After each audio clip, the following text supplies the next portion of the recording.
A man at the pool told her to leave and pack up because he believed she didn't belong there. What he didn't realize was that she had lived there for almost a decade and also held the position of chief of police. Patrice Holman needed very little for her day at the pool: a good pair of sunglasses, a folded lounge chair, and a day free from dispatch calls. That was all she wanted. After 3 consecutive weeks filled with back-to-back shifts and a multitude of internal meetings that could make anyone reconsider their career path, this Saturday felt like the first genuine breath she had taken in a long while. It was just past noon when she stepped out of her back door, sliding into a pair of sandals while cradling a water bottle under her arm. She resided in a small gated community in Temecula, California, which was quiet, middle income, composed mostly of families, retirees, and a few tech workers who appreciated the suburbs. Having lived there for over 9 years, she purchased her house outright and knew every HOA board member by name. So as she walked the short distance to the community pool, she felt as if she belonged there. Because she did. Patrice wasn't in her uniform. She was off duty, and that was evident. Her long-sleeved tee hung loosely over black capri joggers, and her hair was pulled back in a quick bun, no makeup, no badge. She resembled someone's weary mom, and that was precisely what she desired: normalcy. After stepping through the iron gate, she waved at a lifeguard, a college student named Louise, who had greeted her dozens of times before. He nodded back and said, "Good afternoon, Miss Holman," with a smile. She found a chair near the shallow end and sat with a quiet sigh. The pool was only half full. A few older couples were immersed in their paperbacks, while kids splashed around the edge. A young mother in a sundress was attempting to encourage her toddler into floaties. It felt peaceful, warm, and still. Patrice closed her eyes for a moment. She wasn't thinking about work, not about the officer who had filed a late report, nor about the new recruits she was scheduled to evaluate, and certainly not about the city hall politics. Only the sun, occasional bursts of laughter, and the soothing rhythm of splashing water. Minutes passed. She wasn't asleep, just resting, when suddenly there were footsteps approaching, loud and confident. Opening her eyes slowly, she saw a tall white man in khaki shorts and a tucked polo standing near her chair. He wasn't smiling, nor did he carry a towel. He looked like someone searching for a problem. "Excuse me," he said, his voice layered with polite sarcasm. "Do you live here?" She blinked and sat up slightly. "Yeah, I do." "Really?" he replied, folding his arms across his chest. "Because I've never seen you here before. This pool's for residents only." Patrice studied him. No one else seemed to notice their interaction yet. She took in his appearance, a newly printed HOA brochure peeking out his pocket, and observed that he didn't have a drop of sweat on him. Maybe this was his first summer here. "I live 3 houses down," she replied calmly.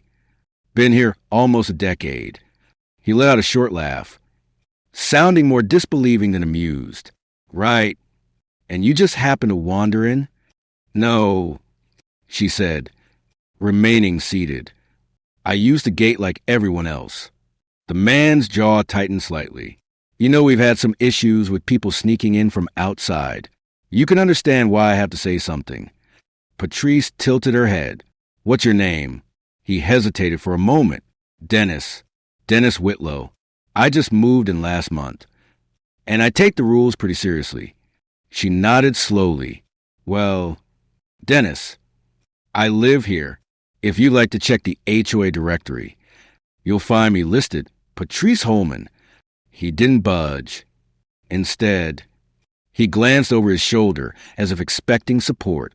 No one was paying attention yet. The young mother was still negotiating with her toddler. And Louise, the lifeguard, wore earbuds. The pool might have been half full, but in that moment, it felt like it was just the two of them. Dennis took a small step closer, maintaining his tall posture and wearing that smug look of someone who thought they were catching someone in the act. "You don't have a key FOB on you," he pointed out. "It's in my bag," she replied, not offering to show it. He scrutinized her, his eyes narrowing. "I'm going to call the HOA board and report this." She shrugged lightly. "You're welcome to." He opened his mouth as if he had more to say, but nothing emerged. Patrice could already sense this wasn't about the rules. This was about deeply rooted assumptions, and Dennis wasn't finished forming them. Rather than walking away, Dennis stood his ground like a security guard enjoying a power trip. Patrice recognized his posture. She had witnessed it too often in various situations, on sidewalks, during school meetings, and even in courtrooms. It was the body language of someone who had firmly decided who you were and didn't expect to be mistaken. "I just think it's odd," he continued, slightly pacing now, "that I've been here a whole month, and I've never seen you before. You'd think neighbors would have crossed paths by now." Patrice leaned back in her chair. "Or maybe you've just been looking in the wrong direction." That didn't sit well with him. He scoffed. "Right, you can make this easy. Or we can call security and sort it out that way." She remained still, saying, "Dennis, I told you I live here." His voice sharpened. "I don't need attitude. I don't need to be interrogated at my own pool," she replied calmly, keeping her eyes on his. There was a pause. The air surrounding them remained relaxed. Yet the conversation weighed heavily.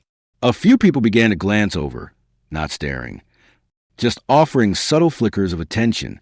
That's all it takes, sometimes. Dennis gestured toward her bag. "Why not just show me your FOB then?" "Because I don't owe you anything," she replied. "I'm not going to prove something to a man who decided I don't belong here before I even spoke a word." That clearly struck a nerve. A muscle in his jaw twitched. Yet he stuck to the script. "You're making this harder than it has to be. If you have nothing to hide, then what?" she interrupted. "You'll let me stay?" He hesitated, taken aback by her directness. Patrice wasn't angry. Not yet. However, she had spent over 25 years in law enforcement and had trained officers in conflict de-escalation. So she knew precisely what Dennis was attempting to accomplish. Try to control the narrative, enforce compliance, and make her smaller so he could feel bigger. "I don't need your permission," she added. At that moment, an older man with a baseball cap from a nearby chair turned his head. He had been reading a paperback, but could no longer ignore the escalating tension. "You all right over there?" he asked. Patrice nodded toward him, responding, "I'm good." "Carl," thanks to her response. Dennis began to realize that someone else recognized who Patrice was, possibly challenging his belief that she wasn't part of the community. Still, his pride prevented him from backing down immediately. "I just don't see why it's a big deal to confirm," Dennis murmured, now quieter but still insistent. "This place is ruled for a reason." Patrice straightened her posture a bit more. "You saw a black woman sitting alone and decided something was amiss. You didn't ask. You accused. You didn't check facts. You made assumptions. And now you're doubling down because you're embarrassed." He opened his mouth, but nothing came out right away. It's not about that." "Then what is it about?" she asked, genuinely curious. "You walked over here like a mall cop with something to prove." That remark stung. His mouth twitched as he glanced over at Carl and then back at her. The atmosphere at the pool altered. Conversations hadn't ceased entirely, but the mood shifted. An awareness crept in as a few people began listening without overtly appearing to do so. "I didn't mean to come off wrong," Dennis finally admitted, although the apology felt insincere. "I just care about the community. That's all. And I've been part of this community longer than you've known how to spell the zip code," she countered. Another pause followed. He didn't know how to react to her words. She remained patient. He cleared his throat and took a step back, seemingly ready to walk away. But his ego had one last line left to deliver. "Look," he said, his voice slightly strained. "If you really live here, I guess there's no harm in showing proof. That's all I'm saying." However, Patrice was unwilling to play by Dennis's rules. And soon enough, she wouldn't need to utter a word to demonstrate who she was. Dennis hung around. He wasn't shouting or swearing. But she understood that confrontations like this could be aggressive without volume. It was how he positioned himself, slightly blocking the sun, always close enough to assert his presence, but far enough that it could hardly be classified as harassment. She allowed him to stew in his own awkward silence for a few seconds before reaching into her tote bag. Not for her badge yet, but for her water bottle.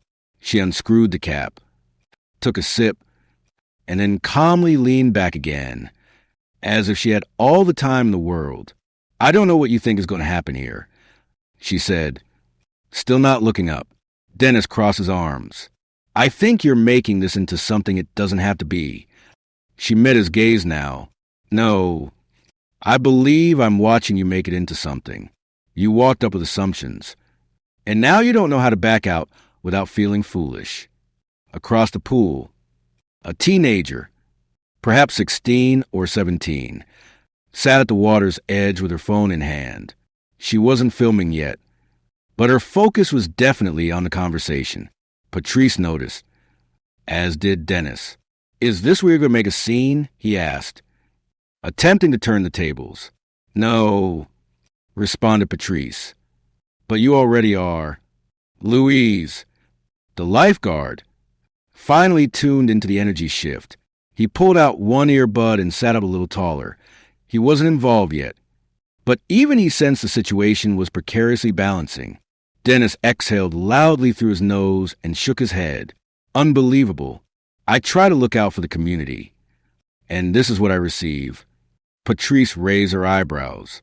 "No, what you're receiving is pushback because you're not looking out for anyone. You're attempting to control the space you just moved into." He scoffed again. "Wow. All right, so now I'm the bad guy? You're the loud guy," she corrected, causing the teenager by the pool to crack a slight smile. Dennis did not. "I'm just saying," he continued, voice tense. "Rules matter. I have a daughter. What if someone shady came in here pretending they lived here?" Patrice blinked. "And you decided I looked the part?" He hesitated again. "And that shows her everything she needed to understand. You think you're being subtle, but you're not," she continued. "You notice me, judge me, and now you're flustered because I didn't provide you the expected reaction." Dennis shifted his weight uncomfortably. He was unraveling, still holding on to a slice of perceived moral high ground. But the ground beneath him was wavering. "You could have just shown the FOB, proved me incorrect, and put an end to it," he said. "Or," she countered, "you could have approached me like a decent person, introduced yourself, and asked if I was new to the neighborhood. Instead, you came at me hot, assuming I was trespassing, and now you're angry I didn't jump when you barked." His face became flushed, though not bright red. It was obvious he wasn't accustomed to being addressed in such a manner, particularly not by someone who refused to be intimidated. From the edge of the pool, the young mother with the toddler was observing now, stepping slightly closer to her child as if bracing for something. Dennis looked around. The audience was growing. He straightened his back. "You know what? I'll talk to the HOA board and let them handle it." "Do that," Patrice said, "and be sure to tell them precisely what you said to me when you approached." That made him pause again. "I've lived here for 9 years. She added, "I've served on the security committee twice. My name is on the HOA website under neighborhood safety." Dennis blinked, articulating, "Really?" in a now quieter tone. "Really?" At that moment, Louise finally stood up, sensing that things had reached a crucial tipping point. "Everything okay over here?" he called out. "We're fine," Patrice responded, Dennis appeared caught between retreating or pretending the situation was still reasonable. But before he could respond again, a voice emerged from one of the lounge chairs behind him. "Patrice!" A woman called out, "You want us to call Ken from the board? He's at home right now." It was Mrs. Florence Godwin, a long-standing member of the community. She spoke calmly and didn't even stand, but her words carried weight. Patrice waved at her, saying, "No need. Flo, just a little misunderstanding." But Dennis was slowly coming to the realization that perhaps he wasn't as in control as he believed, and his next move would indeed reveal much more than his initial one. He opened his mouth to speak again, but now the tone had changed. The words weren't flowing as quickly. His posture shifted, his arms uncrossed, and his voice lost its sharpness. The firm stance he maintained from the beginning began to droop under the scrutiny of the public around them. He glanced at the young mother with her toddler, the teenager recording the scene, and Carl, all watching. Even the man who had been napping in the shade had sat up to observe. Patrice could feel the shift. The gazes were no longer focused solely on her. They were now on him, awaiting to see how he would react. And Dennis knew it. "Look, if you're really Patrice Holman," he said, trying to soften his tone, "then I guess I owe you an apology." "You guess?" she asked, raising an eyebrow. Dennis forced out a chuckle. "Well, I didn't realize. You assumed." She interjected. He stammered, attempting to clarify. "I didn't mean anything by it." "Yes, you did," she stated firmly. Maybe not out loud, but it was loud enough. The teenager, seated at the pool's edge, gradually lowered her phone. She hadn't pressed record, yet the moment had etched itself into her memory. Dennis scratched the back of his neck. "I wasn't trying to cause a scene." "No," Patrice said, rising from her chair, still holding her badge. "You were attempting to control one." She now appeared taller than him, not merely due to her stature, but because the weight of her words resonated deeper than his ever could. "You came here to flex an authority which you don't have. I carry mine every day. But I don't need to lead with it, because real leadership doesn't have to be loud." Dennis looked down. "I'm sorry." Patrice took a moment to let the silence linger for a bit. "You know, it's interesting. You could have initiated a genuine conversation today. You could have approached me and introduced yourself. I would have offered you a soda from the cooler." His face reddened again. "But instead, you try to check me like I was stealing time in a space I've safeguarded for almost a decade." She closed the badge case, placed it into her bag, and sat back down. Dennis remained still. Florence rose, just a bit, to remark simply, "We know who you are. Patrice. Always have. Appreciate you." Patrice returned a soft smile. "Thank you. Flo, the pool's all yours." "Chief," Carl added. Dennis stood frozen for a moment longer, then quietly turned and walked away, muttering something beneath his breath that no one bothered to catch. The toddler squealed joyfully as she successfully agreed to enter the water, while Louise resumed his seat, both earbuds back in place, and the rest of the pool began returning to its prior ambience before the interruption. Patrice slid her sunglasses back over her eyes, took another sip of water, and leaned back in her chair, allowing her shoulders to relax. She didn't need to gloat. She didn't need to yell. The badge wasn't the power. It was the way she wielded it, and more crucially, when she chose not to. However, although the confrontation had concluded, the story was beginning to spread. Word had already started circulating, and by the next day, the entire neighborhood would be well aware of what transpired.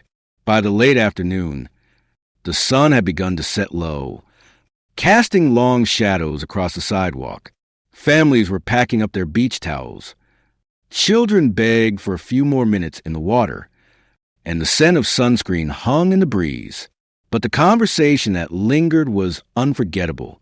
As she exited the pool, towel draped over one arm and sandals tapping quietly along the pavement, heads discreetly turned, not in a gawking manner, but with that familiar ripple of curiosity and a hushed atmosphere that follows a worthwhile story recently told. She overheard neighbors chatting as she passed by the parking lot. "Did you see what happened with the new guy? That's Patrice Holman, isn't it? The police chief?" "Yep.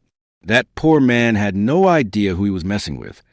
Later that evening, in her kitchen, she prepared a simple dinner of grilled chicken, sliced avocado, and a sparkling water with lime. Nothing fancy, just nourishment.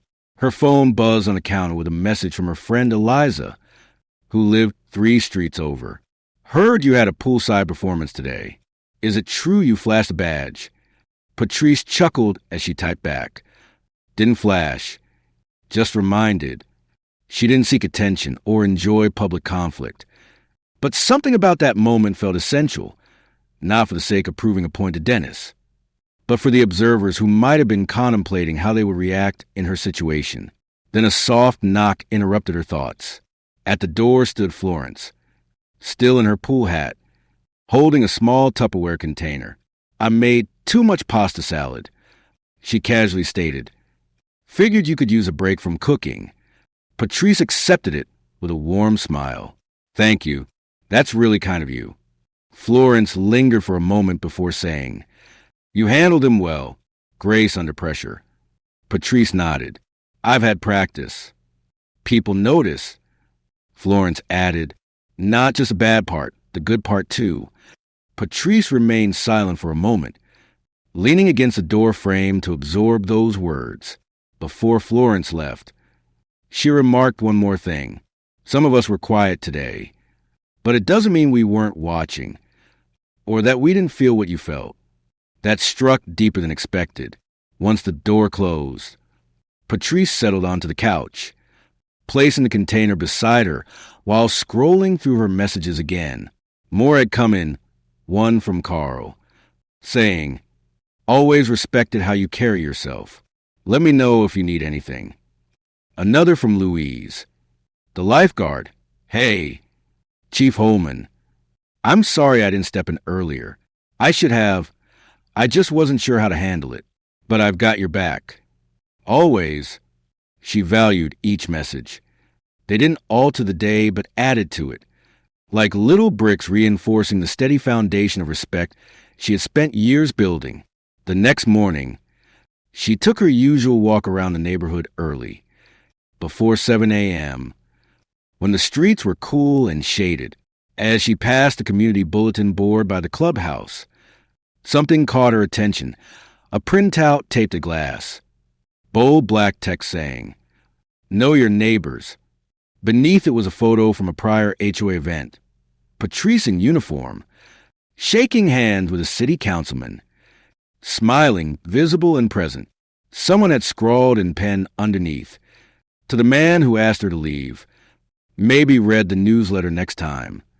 She chuckled, not out of spite, but from something more grounded, something real, as she turned to head back home. A teenage girl jogging nearby slowed down, pulled out an earbud, and shyly waved. "Hey, you're the police chief, right?" Patrice smiled. "That's me.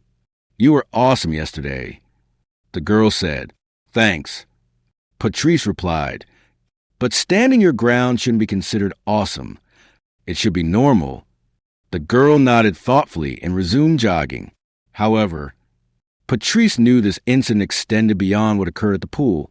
It was about what people would take away from it and who they might become the next time they see someone sitting alone, minding their own business. By Sunday morning, that poolside moment evolved into something larger, not viral in a citywide sense, but locally impactful. It gained traction like the kind of story that spread through lawn chairs, carried in group texts, and shared during coffee in cul-de-sacs. It began when Patrice walked into Corner Roast, the small cafe off Jefferson Avenue that she frequented after morning walks. The barista, A lanky guy named Jonah greeted her with a grin. "Chief Holman," he said, already reaching for her usual drink. "You've been trending on Nextdoor." She raised an eyebrow. "Is that right?" He nodded, chuckling. Something about a man at the pool getting a fast education. She sighed but managed a half smile. "I didn't do anything special." Handing her the cup, Jonah remarked, "That's precisely why it's resonating with people." As she left the cafe, she checked her phone and saw a new email from her assistant at the station. The subject line read, "You might want to see this." Inside was a screenshot of a post on the local neighborhood forum. "I witnessed something yesterday at the community pool that reminded me why respect matters." A woman was harassed for not looking like she belonged, only for her to reveal she was the actual chief of police. She handled it with a composure I could only dream of for those who don't know Patrice Holman. "You should get to know her. She's not just our chief. She's our neighbor." There were over 24 comments, all positive. Patrice set her phone down. She didn't seek recognition. That was never her aim. But it was meaningful to see discussions around respect without needing to climax in an argument. No shouting. No viral meltdowns. Just a quiet demarcation drawn with dignity. That afternoon, her neighbor's son, 9-year-old Mateo, came by to return a garden hose she had lent him the previous week. "Hi, Miss Patrice," he said, standing at her front porch with wide, curious eyes. "Is it true you arrested a man at the pool?" She laughed. "No. Honey, I didn't arrest anyone." His brow furrowed slightly. "But my mom said he got really scared when he found out you were the police chief."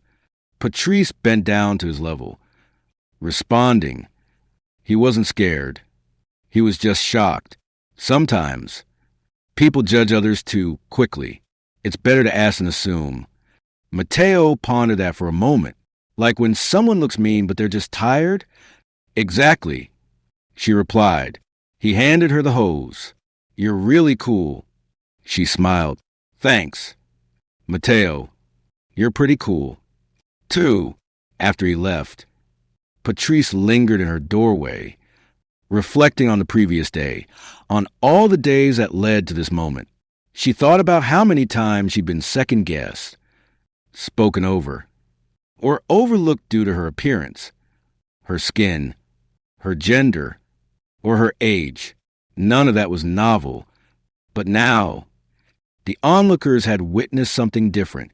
They saw what patience looks like, what restraint looks like, and what it means to refrain from reacting. And perhaps, in that realization, a few of them might recognize something themselves next time they find themselves watching, unsure what side of the line to stand on. Patrice didn't need to change Dennis Whitlow.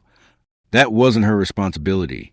But maybe one of the kids, a neighbor, or even that teenager with the phone might reconsider the next time they observe someone being cornered for merely existing in a space they were entitled to occupy. Taking a deep breath, she stepped back inside and placed the garden hose by the back door. Her badge lay on the kitchen counter, still in its case. It hadn't moved since yesterday, yet somehow it had accomplished more work in 10 minutes at the pool than some individuals did behind a desk over years. However, it wasn't the badge that made the statement. It was the calm that accompanied it. Calm in moments of pressure is louder than noise will ever be. Monday morning arrived, bringing with it the slow return to routine. Garbage trucks rumbling down streets, sprinklers clicking on just before sunrise, and a neighbor's dog barking at a passing jogger. Inside her home, Patrice prepared for work. The uniform pressed, the badge polished, repeating the same routine she had followed for over 2 decades. Yet somehow, that day felt different, not because of the events that transpired, but because of the truths it illuminated. She glanced at her reflection in the mirror, adjusting the collar on her shirt. There was nothing extraordinary about her appearance. Just a woman over 50 who had worked diligently to earn her position, Someone who prioritized responsibility over recognition and professionalism over pride more times than she could count. What Dennis attempted at the pool wasn't new.